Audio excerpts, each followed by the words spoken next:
Assalamualaikum warahmatullahi wabarakatuh. Waalaikumsalam warahmatullahi wabarakatuh.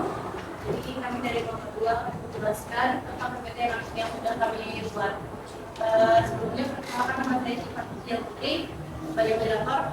Saya Anda Fania. Saya Muhammad Fatimah. Saya Muhammad Abri. Jadi sini kami akan menjelaskan tentang demokrasi berdasarkan Undang-Undang Negara Republik Indonesia tahun 1945. Slide pertama akan dijelaskan oleh Kalimah. Undang-Undang Dasar Negara Republik Indonesia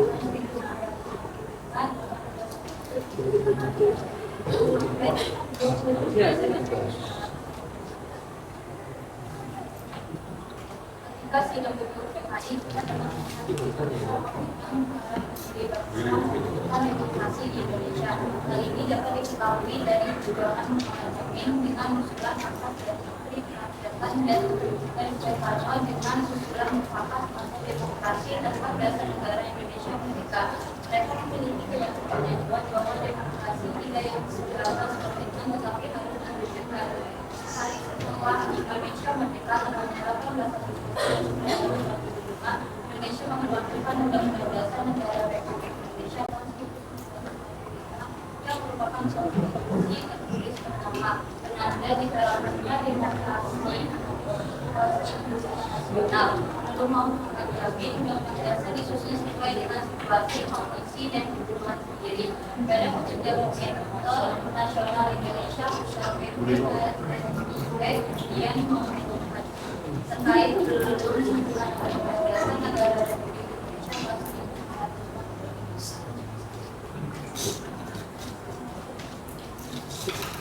Kemudian juga Soekarno dalam pidatonya mengatakan aktivitas tentang undang-undang Negara Republik Indonesia tahun 1945 dengan didasari undang-undang dan undang-undang yang bersifat sementara berikut. Ketika pidato Soekarno, undang-undang dasar yang dibuat sekarang ini adalah undang-undang dasar sementara. Ini adalah undang-undang dasar kilat. Ini adalah sekedar undang-undang dasar sementara, undang-undang dasar kilat bahwa barangkali boleh dikatakan pula tidak naskah undang-undang dasar negara Republik Indonesia tahun 1945 yang disahkan oleh Panitia Persiapan Kemerdekaan Indonesia PPKI terdiri atas pembukaan dan pasal-pasal meliputi 71 butir dan dibuat tanpa pencernaan. Menurut Jamin Konstitusi RI yang diputuskan dalam rapat PPKI pada 18 Agustus 1945 memiliki kekuatan mengikat. Artinya Undang-Undang Dasar ini sebagai dasar hukum yang bersifat mengikat situasi, kondisi, dan kebutuhan yang mendesak saat itu. Konstitusi ini terbagi menjadi 3 bagian.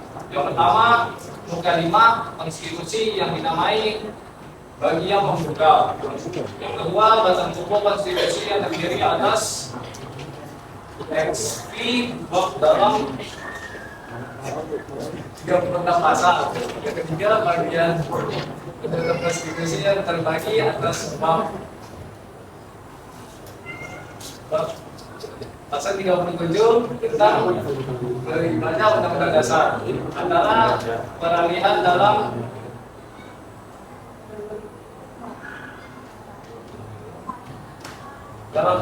pasal dalam ayat 2.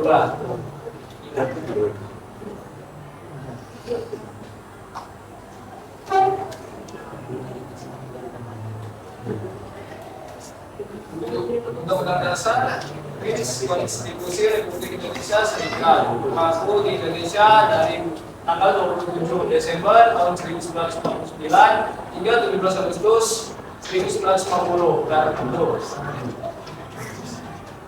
Sejarah undang-undang dasar datang sebagai asal disepakatan Indonesia dan dari yang masih ingin menguasai Indonesia menjadi negara baru di Indonesia seperti Sumatera Timur dan Indonesia. Tentu negara Indonesia menjadi negara sesat atau federasi, yaitu negara gabungan dari beberapa negara bagian. Indonesia menganut sistem pemerintahan yang di mana menjadi kepala undang-undang kita sepatut kewenangan hak kewajiban dan konstitusi negara. Konstitusi ini terdiri dari kewajiban dan perubahan undang-undang administrasi dan bersama Indonesia bersatu pada 17 Agustus 1950. Indonesia kembali menjadi negara kesatuan dan persatuan.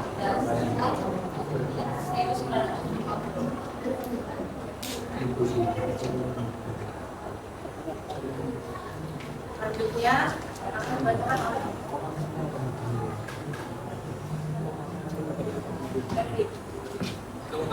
sementara kita membahas 17 Agustus 1950 sampai tanggal 5 Juli 1959.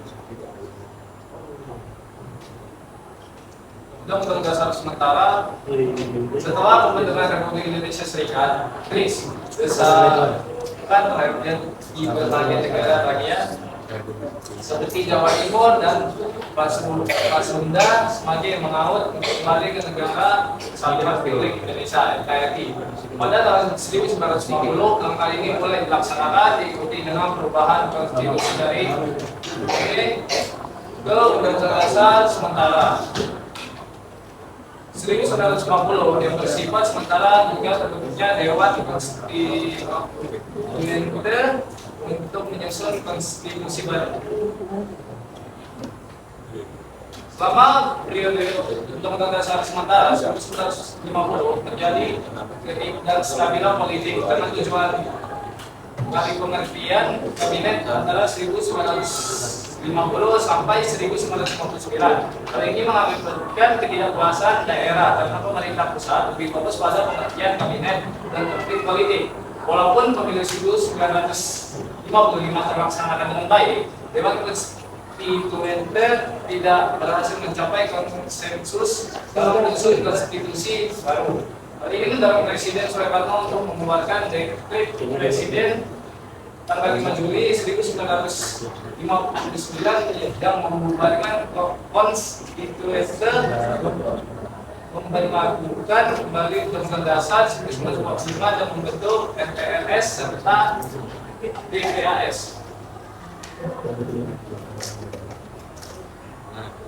Dekret Presiden diterima secara aklamasi oleh DPR dan menandai kembalinya Indonesia ke Undang-Undang Dasar 1945 yang disepakati sebagai dasar negara yang berakar pada budaya dan ideologi Indonesia. materi selanjutnya akan dijelaskan oleh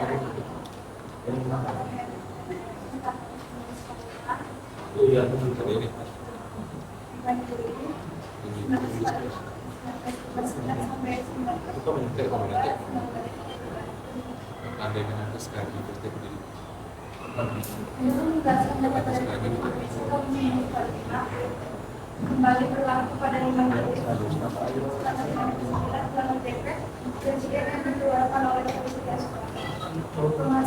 Penugasan kembali berlaku dan Undang-Undang Dasar 1945 dilakukan oleh Dewan Perwakilan Rakyat pada 22 Juli 1999. Undang-Undang Dasar 1945 serta tidak berlaku selama 9 tahun dikarenakan identitas oleh Komisi RS dan PDS 1990. Undang-Undang Dasar 1945 kembali diberlakukan karena gagal menetapkan UUD yang tetap.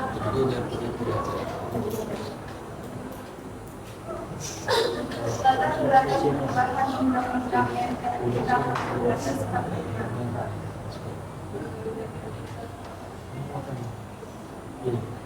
amandemen adalah kegiatan yang dilakukan oleh DPR untuk membentuk Undang-Undang Dasar Negara Republik Indonesia tahun 1945. Sesuai kewenangannya, dalam Pasal 3 dan 30 Undang-Undang Dasar Indonesia tahun 1945.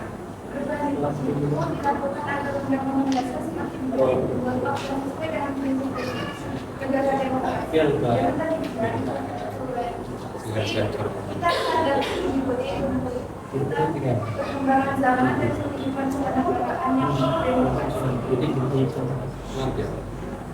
Dasar pemikiran yang melatar belakangi jawabannya perubahan untuk menjelaskan negara Republik Indonesia dalam Undang-Undang 45 sebagai yang pertama, Undang-Undang Dasar Negara Republik Indonesia tahun 1945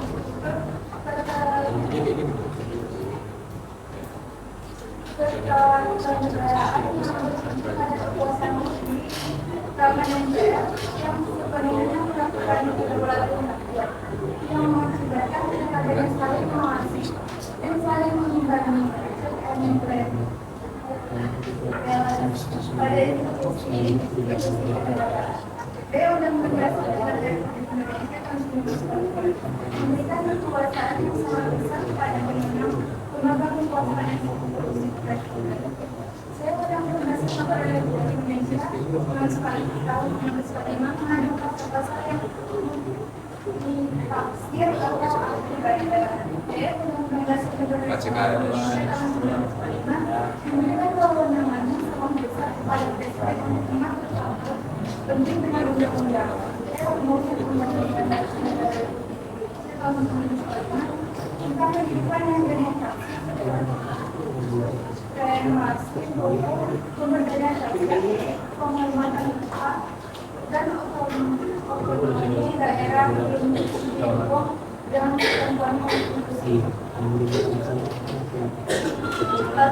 Dampak dari Amandemen Undang-Undang Dasar Negara Republik Indonesia tahun 1945 produk identitas sebagai bangsa Indonesia sebagai berikut.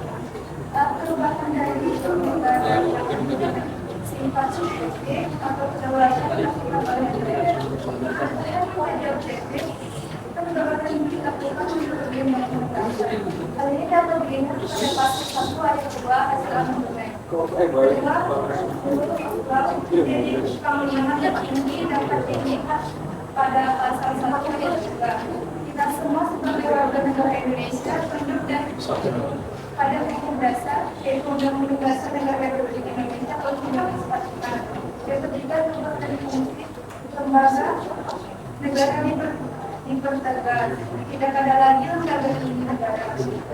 Yang keempat, perubahan Undang-Undang Dasar Negara Republik Indonesia tahun 1945 menjadikan rakyat yang berdaulat dan pemerintah atau negara. Yang kelima, adanya sebagai kontrol lembaga. Yang rakyat dapat memilih secara langsung wakil rakyat, presiden dan wakil presiden.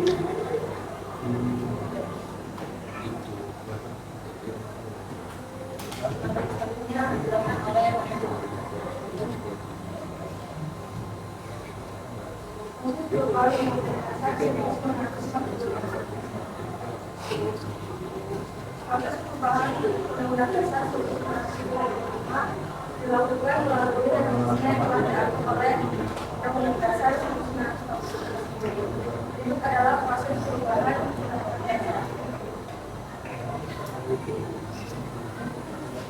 usulan perubahan pasal-pasal Undang-Undang Dasar dapat diagregatkan dalam sidang majelis permusyawaratan rakyat atau MPR jika diajukan oleh minimal 1 sampai 10 anggota MPR. Rancangan undang-undang atau RRU diusulkan oleh Dewan Perwakilan Rakyat atau DPR yang disetujui oleh MPR. Keputusan untuk mengubah pasal-pasal dilakukan dengan jumlah minimal 50% dari anggota dari seluruh anggota MPR. Undang-Undang 1945 telah dilakukan sebanyak 6 kali, yaitu Amandemen 1 pada 14 sampai 22 Oktober 1945, Amandemen 2 pada tanggal 7 sampai 14 Agustus 2000, Amandemen 3 pada tanggal 1 sampai 9 November 2001, Amandemen 4 pada tanggal 1 sampai 11 Agustus 2002.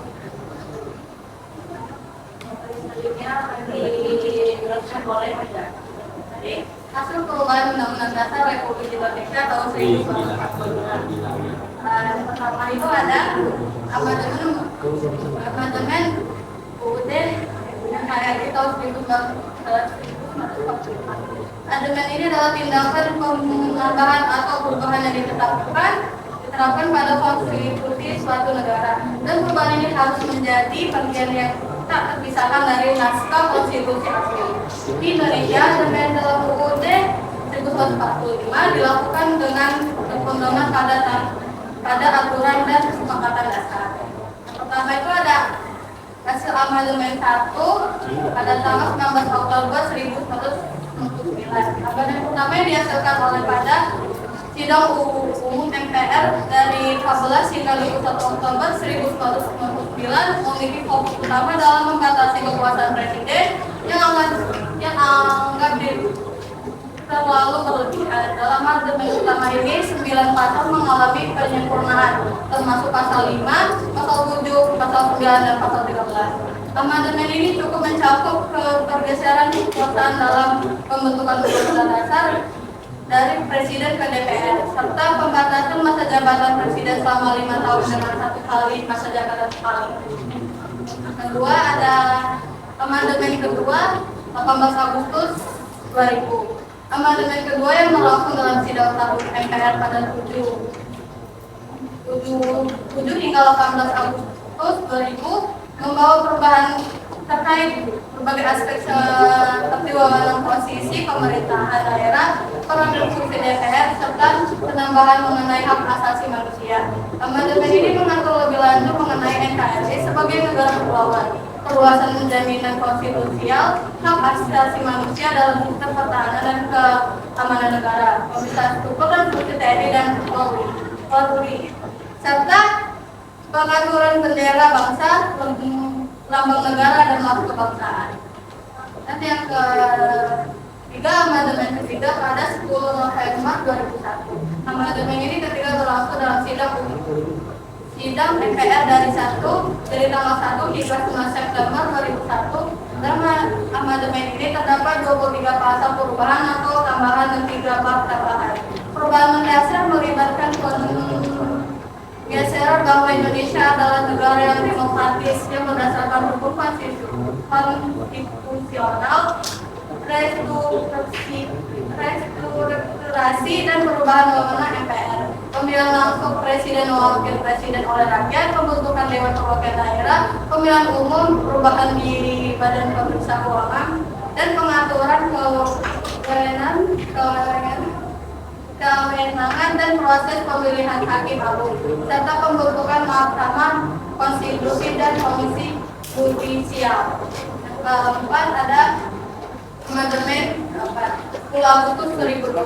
Amandemen keempat ini berlangsung pada sidang MPR dari 1 hingga 9 Agustus 2002. Amandemen ini melibatkan 13 pasal antara peralihan dan pasal tambahan, dan perubahan dari 2 bab. Tujuan amandemen Undang-Undang Dasar 1945. Amandemen ini memiliki tujuan utama yaitu pembatasan kekuasaan presiden, perluasan otonomi daerah, dan desentralisasi. Yang ketiga, penegakan hak asasi manusia. Yang keempat, demokratis proses pemilihan. Yang kelima, pemisahan struktur TNI dan Polri. Dan 6, terakhir, pembentukan lembaga-lembaga baru seperti DPD, Komisi Yudisial, dan Mahkamah Konstitusi. Lagi, perubahan sebelum itu sudah amandemen 1945, sebelum amandemen struktur datang tunggu UUD 1945 sebelum amandemen ini adalah sebagai berikut: 16 bab, 23 pasal, 65 ayat, 4 pasal aturan peralihan PNS, dan 2 ayat aturan tambahan.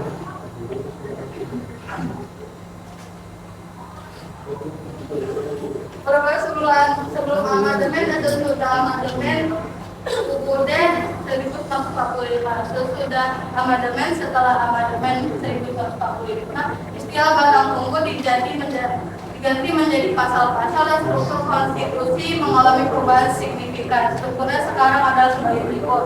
yaitu 20 bab, 73 pasal, 1140 ayat, 3 pasal aturan peralihan, dan 2 pasal aturan tambahan. Tentunya di selanjutnya saya menjelaskan tentang dokumen demokratis. Sebelum itu ada yang sudah tahu apa itu demokratis? Jadi demokratis itu adalah kekuasaan di tangan atau pemerintahan dari rakyat oleh rakyat dan untuk rakyat. Contoh demokratis ini adalah misalkan menghargai pendapat orang lain, mengadakan musyawarah atau voting dan masih banyak lagi. Selanjutnya ada perilaku demokratis pada era penyebaran informasi. Perkembangan teknologi dapat memudahkan manusia untuk mengakses berbagai informasi dengan cepat. Hal ini juga menjadi penanda era keterbukaan informasi untuk publik. Selain itu, manusia juga memiliki hak untuk mendapatkan informasi. Dan dengan adanya era keterbukaan informasi untuk publik ini menjadi ciri khas dari negara demokratis. Tujuan dari ini itu adalah bisa mewujudkan suatu negara itu menjadi good governance sehingga masyarakat akan maju. Adapun untuk melaksanakan perilaku demokratis dalam kehidupan dapat dimulai dengan cara mempraktikkan prinsip-prinsip. Adapun prinsip-prinsip demokrasi Pancasila sebagai berikut. Jadi yang pertama itu demokrasi yang berketuhanan yang Maha Esa. Yang kedua itu demokrasi yang menjunjung tinggi hak-hak dan asasi manusia. Yang ketiga, demokrasi yang berkedaulatan rakyat. Yang keempat, demokrasi yang didukung oleh kecerdasan warga negara. Yang kelima, demokrasi yang menerapkan prinsip pemisahan kekuasaan. Yang keenam, demokrasi yang menjamin berkembangnya otonomi daerah. Yang ketujuh, demokrasi yang menerapkan konsep negara hukum. Yang kedelapan, demokrasi yang menjamin terselenggaranya peradilan yang jelas. Yang kesembilan, demokrasi yang menumbuhkan kesejahteraan rakyat. Dan yang terakhir itu demokrasi yang berkeadilan sosial.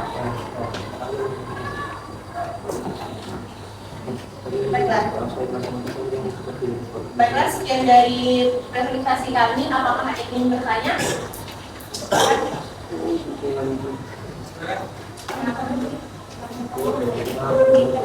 Dua pertanyaan ya. Sampai.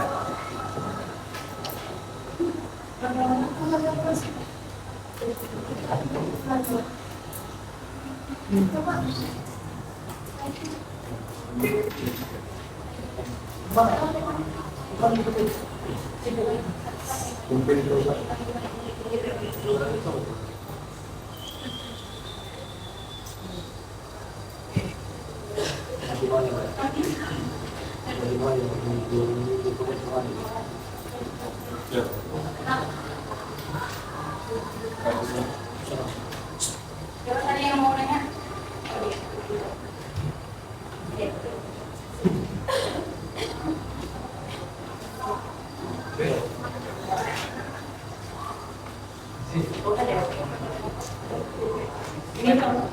Siapa lagi yang mau nanya? Coba Zen.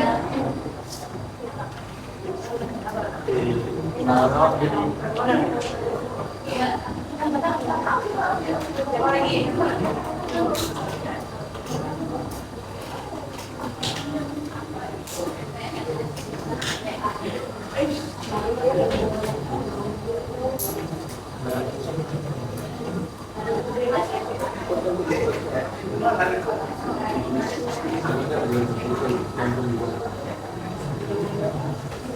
Lagi?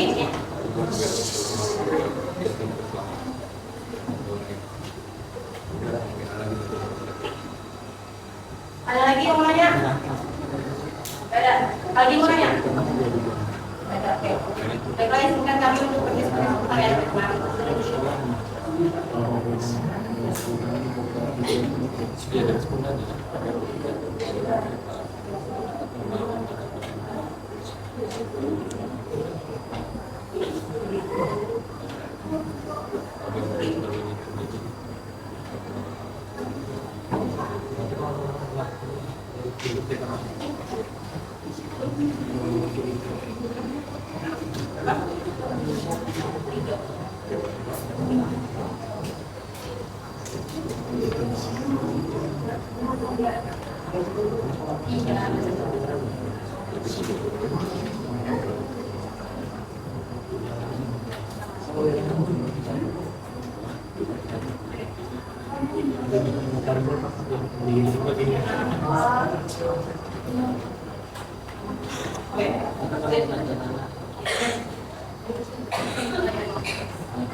Well mana, dong aja pada datang.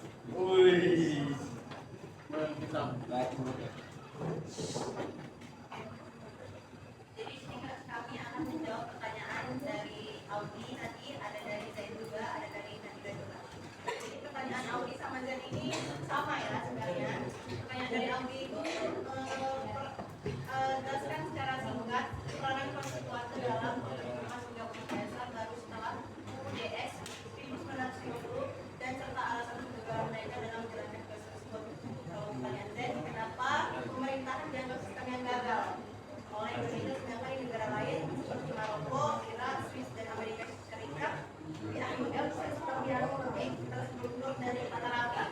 Jadi jawabannya itu, kenapa mereka bisa gagal? Karena terjadi perbedaan ideologi yang tajam di antara para anggotanya, terutama antara kelompok nasionalis, agama, dan komunis. Perbedaan ini menyulitkan tercapainya kesepakatan mengenai dasar negara dan bentuk undang-undang yang diinginkan.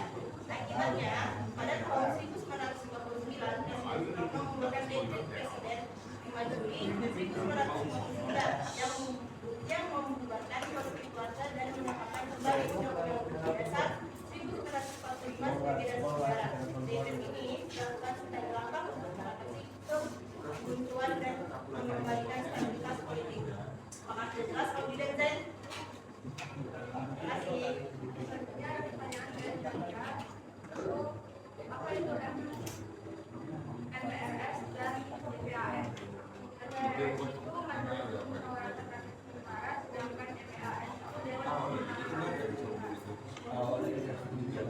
Baiklah, sekian presentasi dan tanya jawab dari kami. Wassalamualaikum warahmatullahi wabarakatuh.